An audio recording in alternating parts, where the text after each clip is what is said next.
C'est with Lexi B.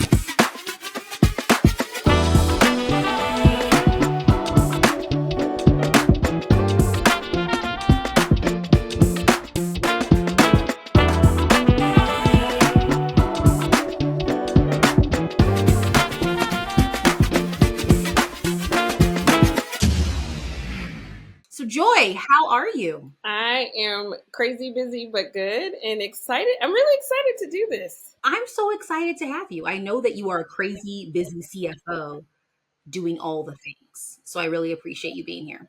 Thank you. Thank you for having me. So let's get started. What's in your coffee cup? What are you drinking with us today? I am drinking, you said you were going to ask that question. I had my coffee cup somewhere, but actual coffee. So vanilla latte from Pete's, but it's not my favorite coffee. We order coffee like every morning. It's an argument between my husband and I, Starbucks or Pete's. He hates Starbucks. I'm a Starbucks caramel macchiato girl with all the caramel drizzle and the candy. But today it's a Pete's latte with half. I put like half a cup or half of the coffee is probably cream. So you are a sugar coffee. Oh yeah, I need all the sweet coffee. Yeah. And where are your people from? So that's an interesting question. When I saw that, I was like, huh. So I grew up in Cincinnati, but my maternal grandparents are from South Carolina, and they grew up in neighboring communities. So my grandmother grew up in Greenville, and my grandfather grew up in Saluda. So my mom's side of the family is all Saluda, South Carolina.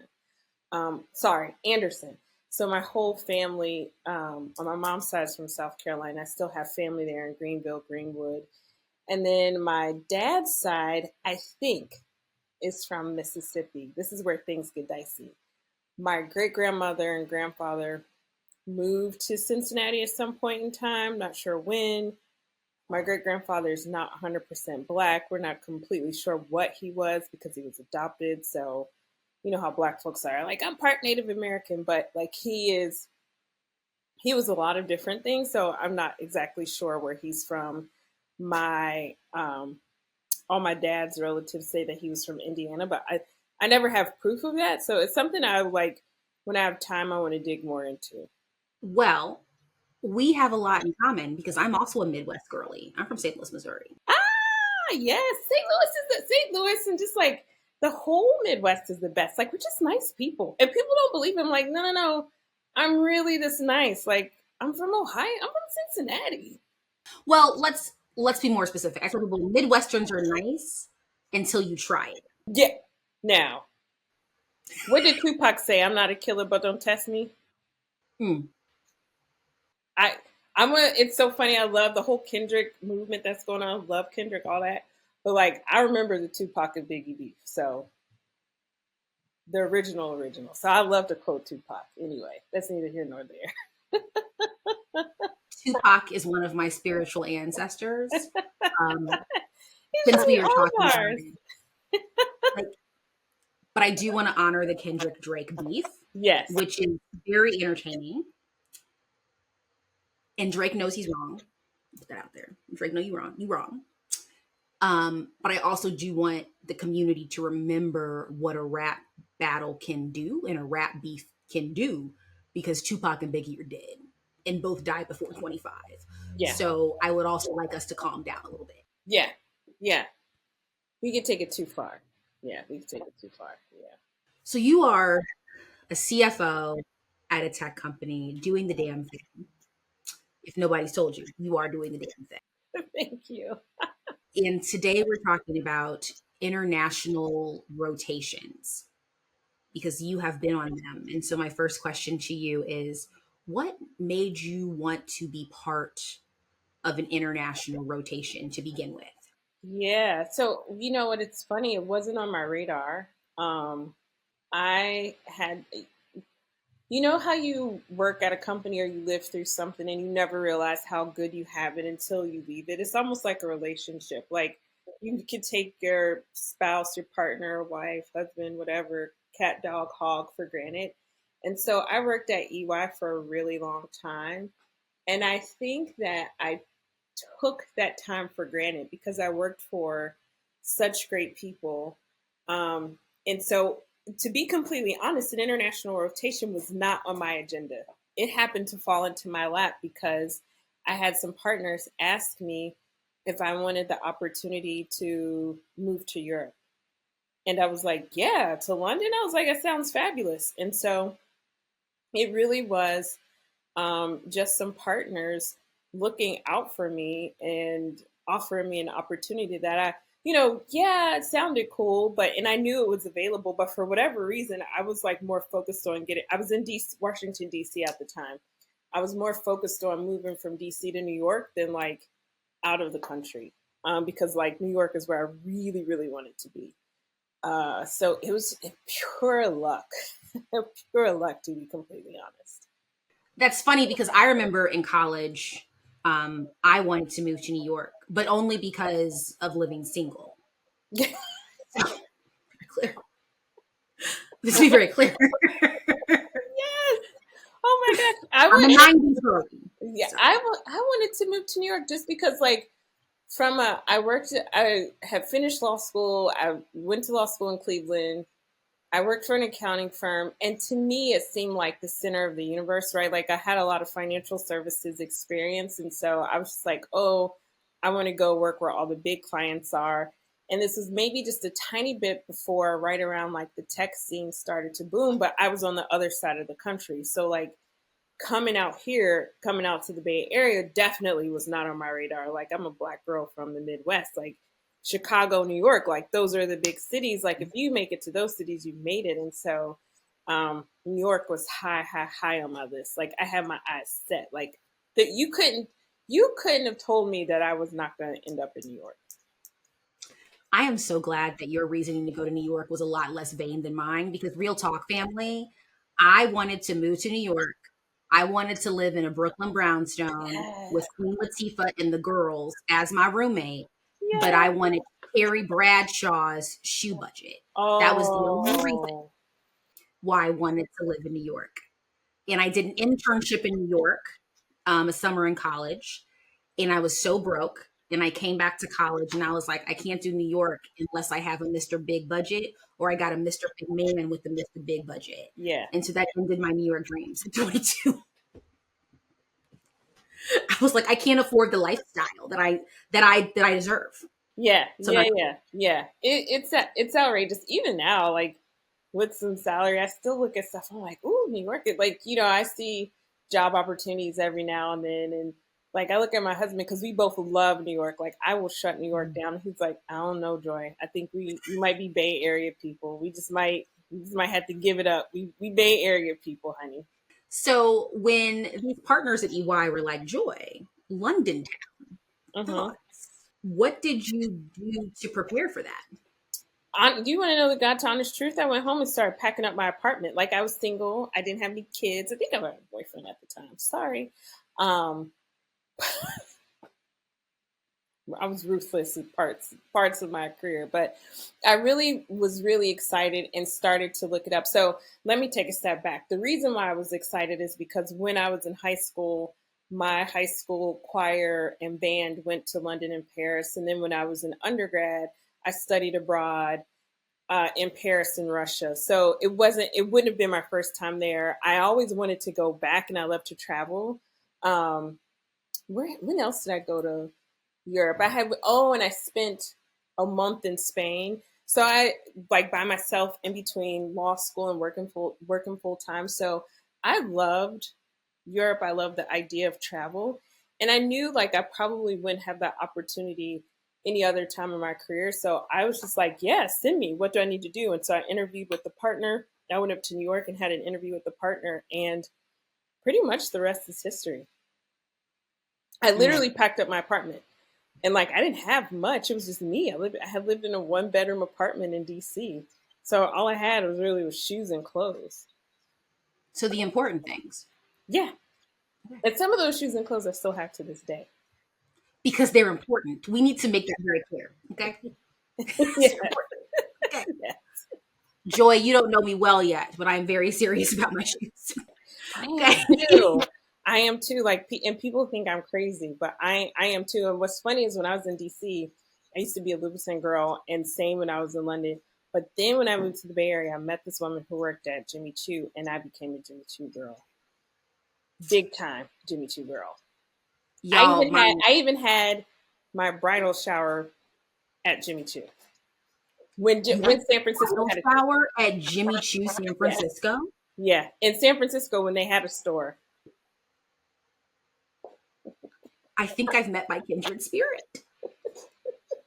Girl, I have been noticing that my daughter, who is a baby, so can't even talk yet, whenever I'm in my closet, she's eyeing my shoes. And already I'm looking at her like, don't try it.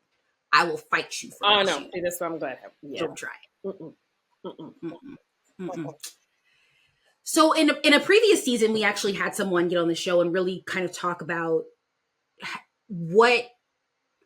how do you prepare your life for an international rotation, making sure you have your passport, making sure that you're ready to meet new people, making sure that you're ready to have some kind of challenge, because it is a challenge moving outside of where you're used to. My question to you is, how do you prepare career-wise? Like, what were the things that Joy was doing to even get on the partner's radar about this opportunity? Well, first of all, it was the office I was in. So if I go a little bit through my career, I have an accounting background. I worked for Arthur Andersen when Inroads was, I don't know if people still do Inroads, but I was in Inroads for 3 summers before Andersen imploded. So I'm definitely telling my age now. But anyway, so from there, graduated with a degree in accounting and pretty much a Black World Studies, like history degree. And then went to Case Western, got a degree in accounting. Then went to Cleveland State, got a law degree, and worked full time at EY while I got my law degree. And then while I worked at EY Cleveland, I had the opportunity to do a rotation in DC. So London was my second rotation with EY. So I'd already kind of knew what to do. And I think one thing is, like, if you want to do an international rotation, you need to be a high performer, because it's a lot of money. Like, the firms invest a lot of money in you. So one, I think being a high performer just put me on the mark. And then I just had a willingness to do stuff. Like, again, it was like me then versus me now. Like, when people email me, somebody emailed me the other day about a job opportunity in London. And I was like, is it headquartered in London or headquartered in New York? Like, where's the company? Because, like, I got a lot of stuff. I got, 2 kids, a nanny, a husband, and that's a lot to be moving around. But then I was just way more of a free spirit. And I thought, like, hey, this international rotation will set me apart from my peers. So just like moving from Cleveland to DC would set me apart from my peers, I was like, this is an opportunity I will never get again. And then what was funny is I had a friend who worked in Congress on the Joint Committee of Taxation. She's a complete badass. Sorry, you have to cut out the cussing. Oh, we don't. We are very authentic. Okay. She did transfer pricing, so I'm a tax nerd by background. So she and I sat really close to each other, and she got the opportunity to go to Germany, to Dusseldorf. So I knew she was going to be close, and like we were already girls. And so when she told me she had that opportunity, I was like, and then I found out that I could go. I was like, I'm going. That also helped. Let me be clear. That helped a ton, because I went over there knowing that I would have a friend who was like an hour flight away. I really wish that Lexi B in her 20s did an international rotation. Because let me tell you, girl, now and I say this for me specifically, I'm just too old. Yeah. Okay. Yeah. I got this kid. I got this dog. I got these houses. Yeah. Like, you know what I want? I want y'all to pour me a glass of wine at the end of the day. Yeah. I don't have it in me. I can't get low like I used to. Okay. I don't have that. I just can't. Yeah. But I do want to honor that doing international rotations or things of that magnitude, while you don't have as much life responsibility, gives so much freedom to just blossom. Yeah. Yeah. I mean, it was easy for me to, like I said, it was easy for me to pack up all my stuff and just pick up and move and carry in 4 big suitcases my favorite handbags that I purchased and all these other things, and keep them with me because it was just me. And I talked to my family about it, and like they were a little freaked out, but then they became okay with it because my mom went to Europe with me. My brother traveled. My brother went to West Point, had been, in Iraq. And so like my family's used to traveling. So it wasn't going to be an issue for my mom and dad to see me. And like at that time, Delta had a hub in Cincinnati. So I could fly directly from London to Cincinnati. So it's super easy. So like I wasn't living with them anyways, and I hadn't lived at home for a long time. So it is definitely easier. Like I said, if someone asked me to do something like that now, it would literally need to be life-changing money. Because like I don't, I don't know am I going to be a CFO of a non-US company? Probably not. So I'd have to have a good reason, or maybe my husband have to have a good reason to move out of the country. It's definitely easier when you are unattached and all you got are things, when you have property and all that other stuff, children, and maybe you have ailing parents. I didn't have any parents or relatives I had to take care of at the time. So definitely easier. And I feel like if I could encourage us to do anything, when those opportunities arise, or you just hear about it, or you hear people doing it, like be curious and ask about it. How long were you in London? Almost 3 years. And I didn't want to come back. I almost didn't come back. That's another story for another day.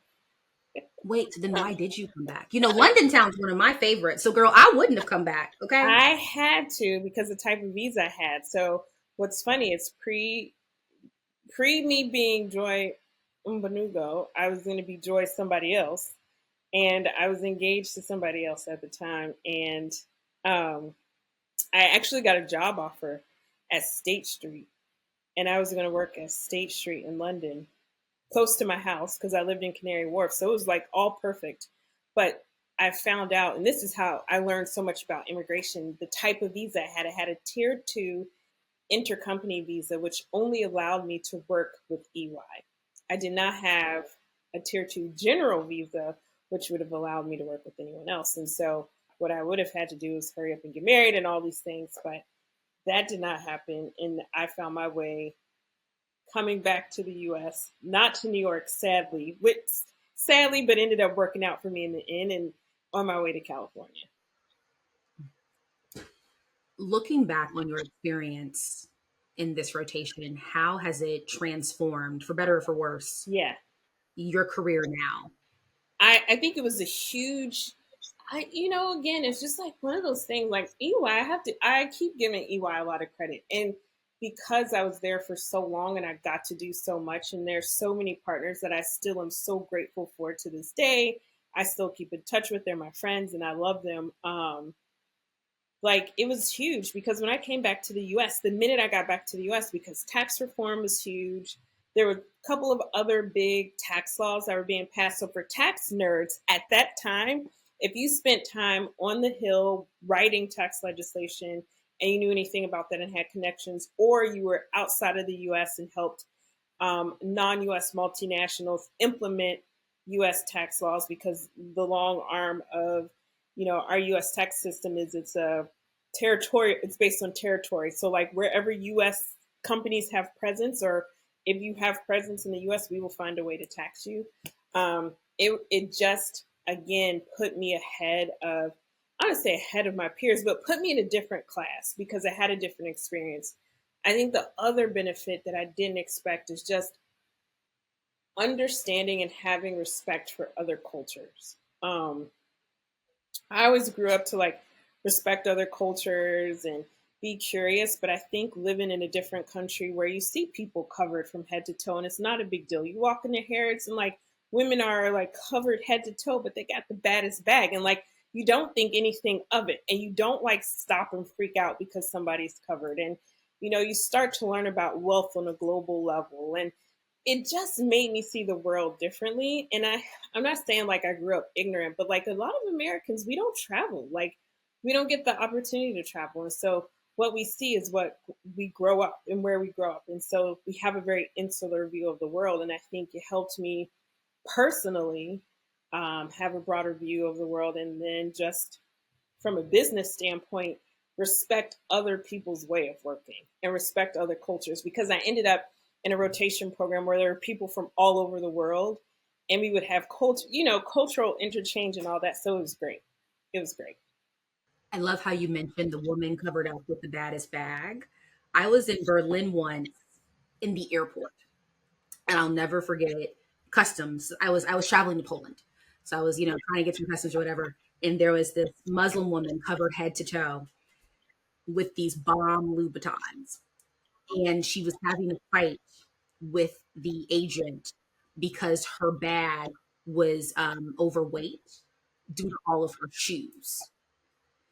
And so the agent wanted her to liquidate some of these shoes and to listen to this woman covered head to toe bless this man out in all kinds of languages. And underneath my breath, and I said it a little bit too loud, I was like, that's a bad bitch. And she turns around and she looks at me and she was like, oh, girl, I know. And I said, ma'am, I think you're fabulous. I think you're fabulous. And I want to be your friend and I want you to mentor me. I don't know where you're from. You're fabulous. And so I did because she was traveling to Poland. So I ended up sitting on the plane with her and we talked about shoes and she was great.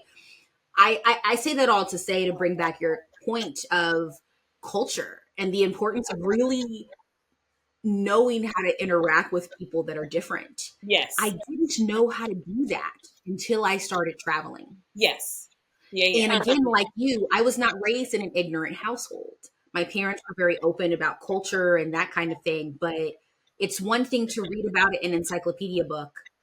It's another to have to work within it in your corporate capitalist job and really understand what that means. And I think America has a very, very siloed and funneled view of diversity and how to work with it. Very much so. I mean, I think sometimes so. It's interesting because when I talk about diversity now, especially at the corporate level, the company where I work, super diverse, simply because of where our offices are. So we have offices in the U.S., but the U.S. is the smallest office, and most of my team, I have a team of about 30 people, give or take. Most of my team sits outside of the U.S., and I think I have 3 people here in Palo Alto. But I have folks in El Salvador, in Chile, in Malaysia, the Philippines, and Sydney. I don't have anyone in Canada. We have an office in Canada and the UK.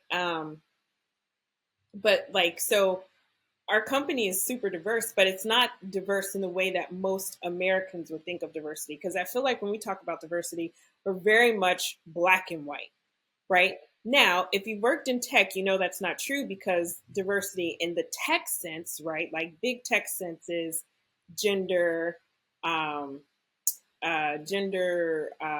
sexual orientation, but then you also start to look at ethnicities, and then you go beyond just like black and white. You look at the Latinx community, you look at the Asian community, and then you start to realize the diaspora of all of us. And so you look at a diversity a bit differently than what I probably would have thought of as diversity when I was 17 graduating high school. Now that you are older and wiser, but still look not a day below 24, because black don't crack, and clearly you drinking your water and minding your business. How would you inspire, influence someone to take that ticket? That when that person says, yo, we got a ticket for you, we got a seat for you in insert country. Yeah. How would you inspire them to do it? I would encourage them to dream. I think we, particularly Black women, because I feel like we're not allowed, society doesn't allow us to dream big, to dream audacious dreams. Now, I think that might be changing, right? Like I look at my second and third cousins and they're like doing stuff that's just like table stakes. Like I'm going to be a lawyer like my cousin. And for us, it's like a big deal. Like, oh, you're the first or whatever. And like, we don't even have that in our family anymore. But for those of us who aren't in that type of environment, and my parents encouraged it, but to dream big. And when someone presents you with an opportunity that seems a little bit scary, don't be scared, right? Or do it scared, right? I love that. Like, do it scared. Do it anyway. Especially if you're young. Like, I feel like we waste our youth. And I'm glad. I am so glad I did it because I look back and there are like a couple of countries I didn't go to. And I'm still to this day, like, I haven't been to Greece. Don't ask me why. That's another long story, but haven't been to Greece. And then my friends that I made in Europe went to Thailand without me. And so I'm like still, bummed over that. Joy, what were you doing in London? What were you doing? I spent a lot of time in Italy, a lot of time in Okay. Spain, a lot of time. I had a good friend. We had my girlfriend who moved to Dusseldorf. She had a good friend that lived in Hong Kong. So we went to Hong Kong. Like I went everywhere. But somehow Greece was like, I went to Budapest. I went to pick a random country that you wouldn't think. I went to Turkey. Like I went everywhere. Greece, yeah, whatever. I didn't make it there. We're gonna leave it at that. But like I look back on that experience and there's not much I regret from that time. And so I would encourage us to dream big. Not so when people present you with opportunities that seem bigger than what you anticipated for your life, or bigger than what maybe your family anticipated for your life, or bigger than what your friends are doing at the current time and it seems scary and outside of the norm, go ahead and do it. Like, fuck it, why not? You got anything else to do? What are you doing when you're in your 20s or 30s and you don't have kids? What are you doing? Nothing. Girl, now that I have a kid, I think about that all the time, of all the wasted non-child time that I had in my 20s. I'm like, you're going to block parties. You're going to block parties, date parties, that kind of stuff. Guess what? That same stuff, which is fun because I shut DC down and I loved it. But guess what? That same stuff will be here when you come back. Or better yet, you could do a date party in Turkey. In Turkey. Or I just saw now I wouldn't have been at this particular party, but I just saw like a very fun block party in Paris. And it was nothing but Black folks. They're probably African. I don't know where they're from, but it was like, it looked like a lot of fun. So don't limit yourself. Like you never know what opportunities may come up. And I still have friends that live abroad and, like London to me is like second home. So it's easy for me to travel. And I just feel, I don't get nervous when someone's like, oh, let's go on an international trip or let's go to Bali. Like my husband proposed to me in Bali. Like I'll go in a heartbeat. Shout out to Bali, by the way. Bali's fantastic. And if anybody's going, please hit me up. I have a wonderful driver in Bali, 𝐿, who will hook you up. Earlier, you mentioned that in order to be seen and taken seriously for an international rotation, that you need to be a high performer. Yeah. And I agree with that. Yeah. But I can only imagine, and correct me if I'm wrong, that it's not just about doing the work well. Because there's a lot of high performers at companies, especially at a company as large as EY, right? Yeah. But there has to be something more. It can't just be all the high performers. Girl, we can't afford all those visas, okay? So what is the extra goo that separates you from all the high performers? I think I developed really good relationships with the partners. And it wasn't just partners that I worked for. It was partners like all of the partners in national tax. Like I made sure to establish relationships with them. Now I do have to say, because I don't want this story to sound like it was super easy and I just did all this by myself. No. A lot of this was like really, really, I do want to give EY credit. And there were a couple of partners, and particularly an older Black woman who helped me tremendously. Now, I'm not discrediting my team. I love them. If they ever hear this, like, I love y'all. All the people that were in capital markets tax at EY when I was there, y'all know I love y'all. I talk to y'all. I love y'all. However, there's a Black partner. She was a Delta. I'm an AK, totally fine. She gave me a hard time all the time, but she would buy me all the pink stuff. She looked out for me. And instead of thinking, because I'm a little bit of a know-it-all, I mean, I'm a lawyer, so like, and I worked in a high performance culture, but I made sure I listened to her. And so when the opportunity came up and she talked to me about it and she said it was a good idea, and she said that she had also done a rotation, and then a couple of other partners talked to me about it, I was like, oh, it's a no-brainer. If this partner did it, who has always guided me to do the right thing, like, oh, I'm going to do it, like without question. Like I through and through trusted her and trusted her judgment. How did you build your relationship with that partner? So for folks who are listening who understand, and you can explain it better than I can, EY is a very, very, very large global company. Yeah. And there's this group of leaders that we call partners. They are very high ranking. They are very powerful. Yeah. I remember when I was in my early 20s, I had a friend who worked for EY, and she said, basically, if a partner says jump, you say how high. They run the company. How did young Joy build these relationships with these partners? Because not everybody builds a mentorship relationship with partners at a company that large. I laugh, but I would stay late. One of the partners who I'm still good friends now, I missed her birthday by 2 days, so I need to email her. We send each other gifts. I have her gift for next year, which is totally funny. Anyway, that's neither here nor there. I worked for her. This isn't the Black partner, but this is another woman I worked for. And I would sit in her office, and I just wanted to learn everything that she knew, and I wanted to be smart. And she came from a big, like, very like one of those like very reputable and like hoity-toity law firms. And not that EY was bad, but like the big firm lawyers always looked at like the accounting firm lawyers like, oh, you peasants. And so I was like, I want to be like the big, law firm, tax lawyers. And so I sat in her office, and then she would leave, and her and the partner in charge of the group that I worked for, they would leave and they would go get their kids and all this stuff. I would leave, I'd go to happy hour with my friend. I'd come back to the office and work, or I wouldn't leave. I wouldn't leave the office. I would just pick up food, because where the office was at the time, there was like just a lot of restaurants around, and I would work late, and I would do research, non-billable stuff, because I just wanted to learn, and I wanted to be billable, and I wanted to be useful.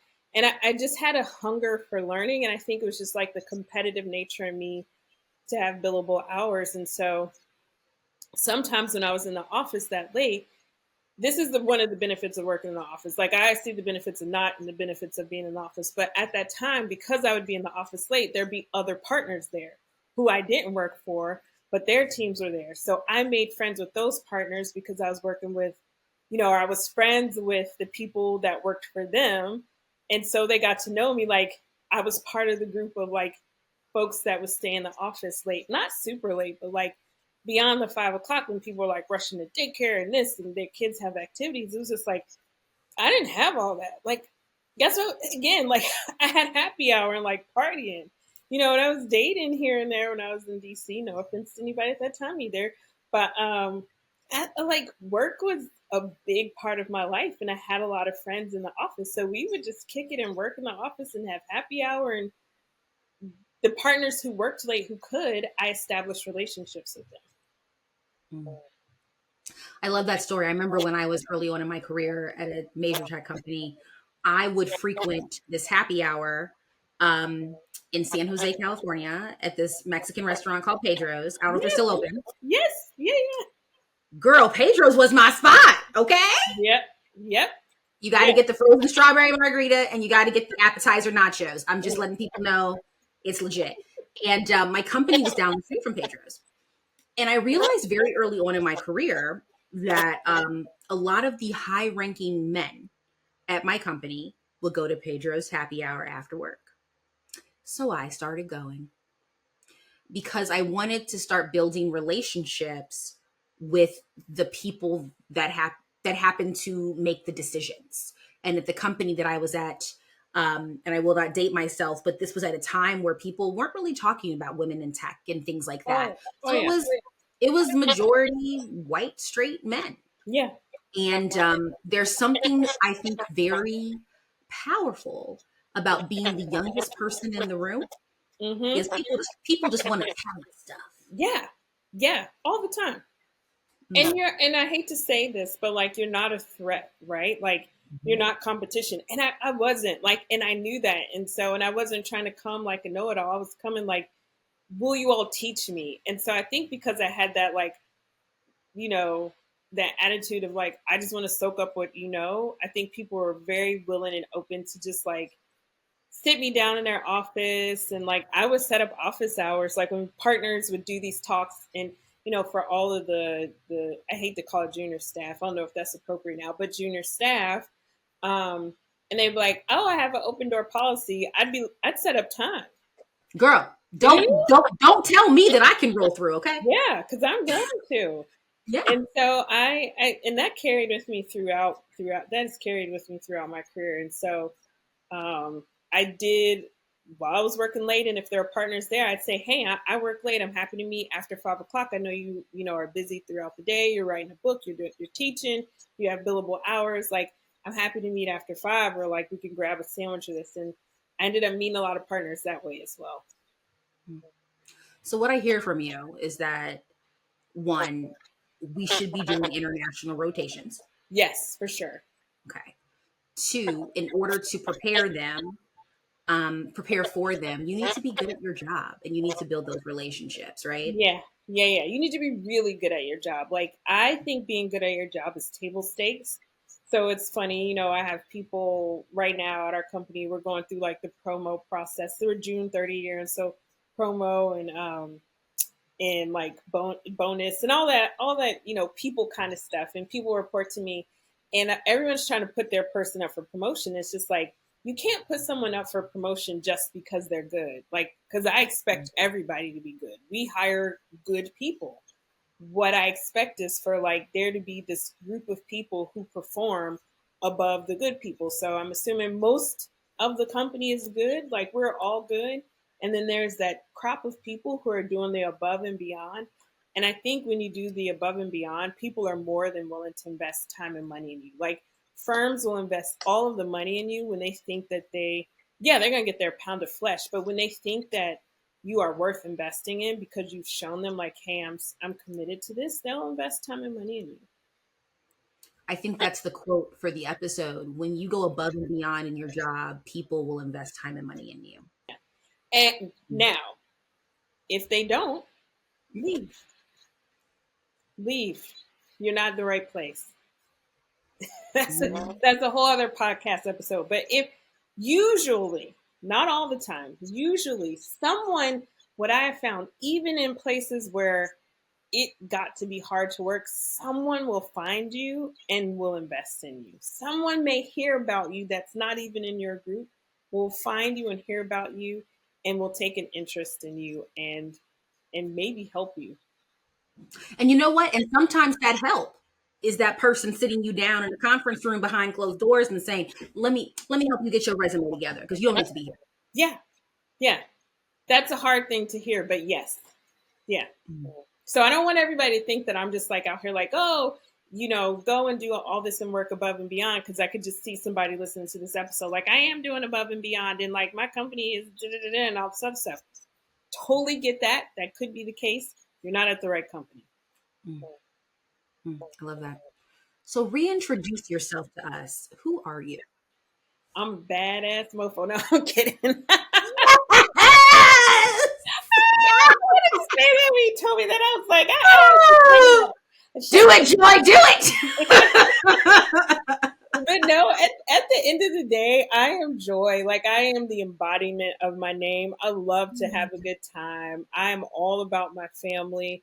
People see me and see like the social media side of me, and I think they have all these preconceived notions about me. They hear I like fashion. They know I've worked at this in London and all these things. But at the end of the day, I'm really a Midwesterner.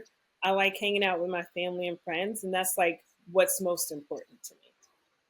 I love it. Well, thank you so much for hanging out with me today. Thank you. This has been great. Thank you so much.